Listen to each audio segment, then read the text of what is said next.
always have two strains. Meet 19-year-old Chaz Moore. He uses many different strains of marijuana, many of them high in CBD, to treat his rare disorder of the diaphragm. My abs will, lock up. That's why he's talking this way, almost speaking in hiccups, like he can't catch his breath. It's called myoclonus diaphragmatic flutter. This fluttering here, it's annoying, but it becomes painful pretty quickly, I imagine. Yeah.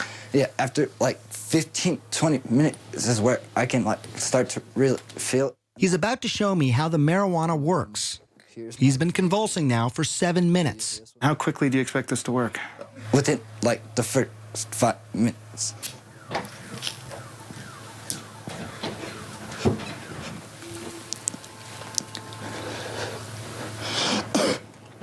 And I'm done. That's it. That's it. It was actually less than a minute. Depending on the attack in the day, it'll work within the first couple hits. Hear how his voice is completely different. That attack lasted 8 minutes. But some have lasted much longer and happen as often as 40 times a day. By 16, Chaz was taking these powerful, addictive, potentially deadly narcotics and muscle relaxants daily, like Valium and morphine. It would be safe to say that marijuana, what you have in your hand there, is better than all those pills for you in terms of treating what's going on? Yeah, I'm not zombified. I've had 16, 17 attacks today, and I'm still sitting up talking to you. My first attack on all these, I'd be in the hospital. I'm a firm believer that marijuana has actually saved my son's life. Chaz's father, Sean. His quality of life now is 1,000 times better than what it was when he was on the pharmaceuticals. This was the day Chaz Moore almost died. Pumped full of drugs like morphine, Dilaudid, Valium, to quiet a non-stop 48-hour attack. I thought I was going to overdose, and yeah, it was pretty bad. At his bedside, his father Sean watched his son go from being catatonic to what he calls high as a kite.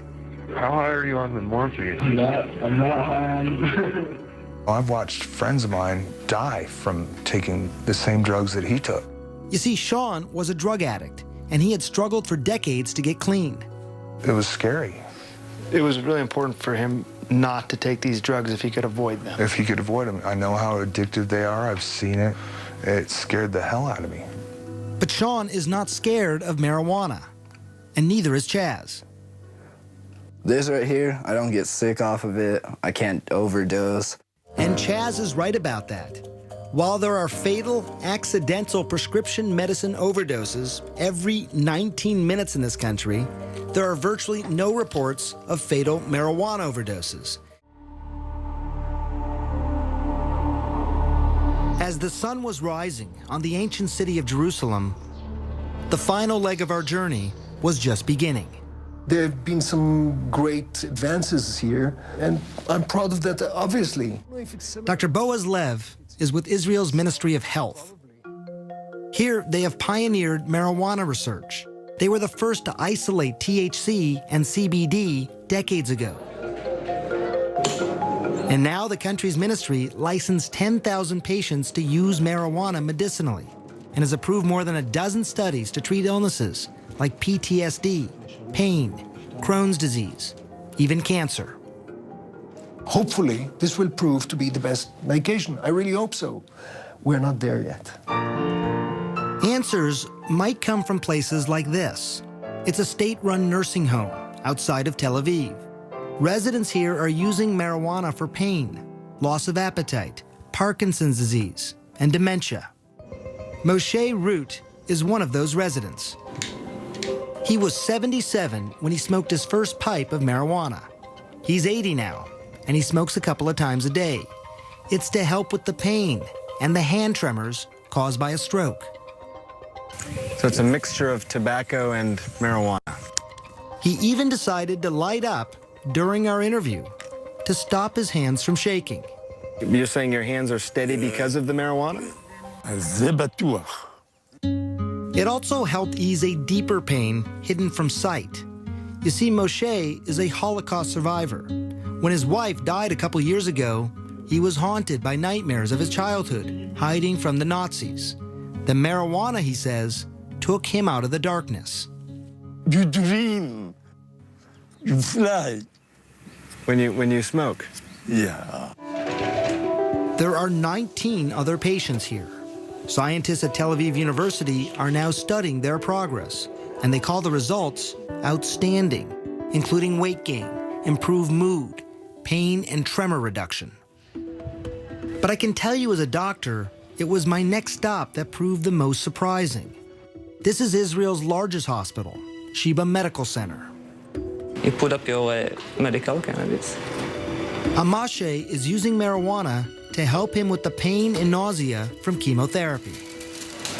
Filling up the spoon, so that's your medicine inside there. Of course, now take it out, put up the valve. And he's doing it inside the hospital. How are you feeling?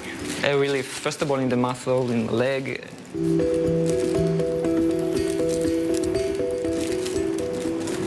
And you're not worried about any potential damage to your body? Not at all. The opposite, actually. I really believe I can be cancer-free for a long time if I continue, consume cannabis. Yes, he said cancer-free.